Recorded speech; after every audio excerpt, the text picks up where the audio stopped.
पण पाहतोय दीक्षाभूमीतील या पार्किंगला विरोध केला जातोय। सरकार खरं तर कुठेतरी डेव्हलपमेंटचा विचार करते, मात्र या डेव्हलपमेंटच्या पार्श्वभूमीवर इथे विरोध होताना दिसतोय। या संदर्भात बोलण्यासाठी आपल्या सोबत आता Prakash Ambedkar sir phone line वरून जोडले गेलेले आहेत। प्रकाश आंबेडकर सर, आपण पाहतोय एकूण तीव्र भावना या सगळ्या आंदोलकांच्या दिसतात, तुमची काय भूमिका आहे, तुमची काय प्रतिक्रिया या सगळ्यावर? एक तर ती दीक्षाभूमी जी आहे ती दीक्षाभूमीच राहिली पाहिजे। लोकांच्या मनामध्ये त्याच्याबद्दलचं असणारे जे भावना आहेत त्या भावनेशी खेळू नये। हे जे तोडफोड करणारे जे त्यांना असणारं माझं आव्हान आहे की तुम्ही दीक्षाभूमीवरती तोडफोड करण्याच्या ऐवजी जे ट्रस्टीज आहेत त्यांना तुम्ही जाब विचारा ना की हे तुम्ही का बांधताय। दीक्षाभूमीची तोडफोड करून काय उपयोग आहे? अगदी प्रकाश सर, मात्र कुठेतरी सरकार जे डेव्हलपमेंट करतंय त्या पार्श्वभूमीवर याचा कुठेतरी तोटा होऊ शकतो किंवा सरकारच्या कामांना ब्रेक लागू शकतो, यामुळे त्या संदर्भात तुमची काय प्रतिक्रिया? सरकारच्या कामाला ब्रेक लागण्यापेक्षा तिथल्या असणाऱ्या लोकांच्या भावना बघणं महत्वाचं आहे। त्याच्यामुळे लोकांच्या भावना बघितल्या पाहिजे। सरकारचं काय, सरकार चालत राहतं।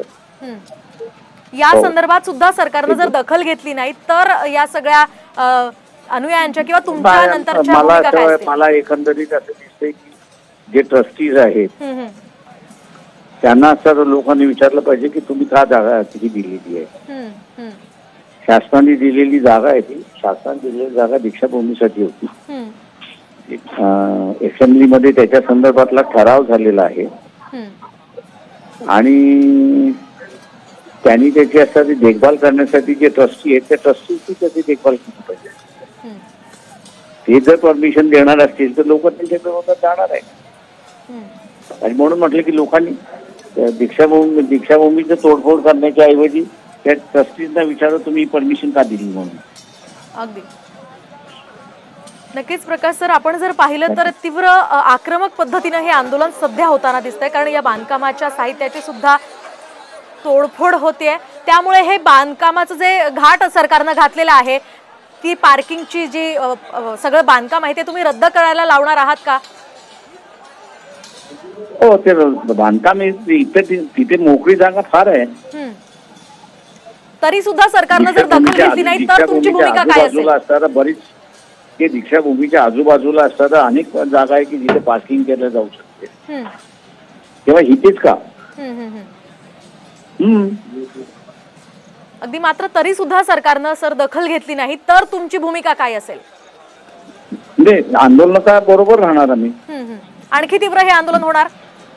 हो, अगदी नक्कीच। धन्यवाद प्रकाश आंबेडकर सर, साम टीव्हीशी बोलल्याबद्दल। अतिशय तीव्र भावना सध्या या सगळ्याच आंदोलकांच्या पाहायला मिळतात आणि त्या पार्श्वभूमीवर जे नेते आहेत, आनंदराज आंबेडकर असतील किंवा प्रकाश आंबेडकर असतील किंवा सचिन खरात असतील, या सगळ्यांनी या पार्श्वभूमीवर या सगळ्या आंदोलकांचं समर्थन केलेलं आहे, आंदोलनाचं समर्थन केलेलं आहे आणि हा जो पार्किंगचा घाट घातला जातोय त्याला तीव्र विरोध केलेला आहे। त्या पार्श्वभूमीवर आता सरकार या संदर्भात काय दखल घेते हे पाहणं अतिशय महत्त्वाचं असेल, कारण या ठिकाणी मोठ्या प्रमाणात तीव्र आंदोलन सध्या केलं जात आहे।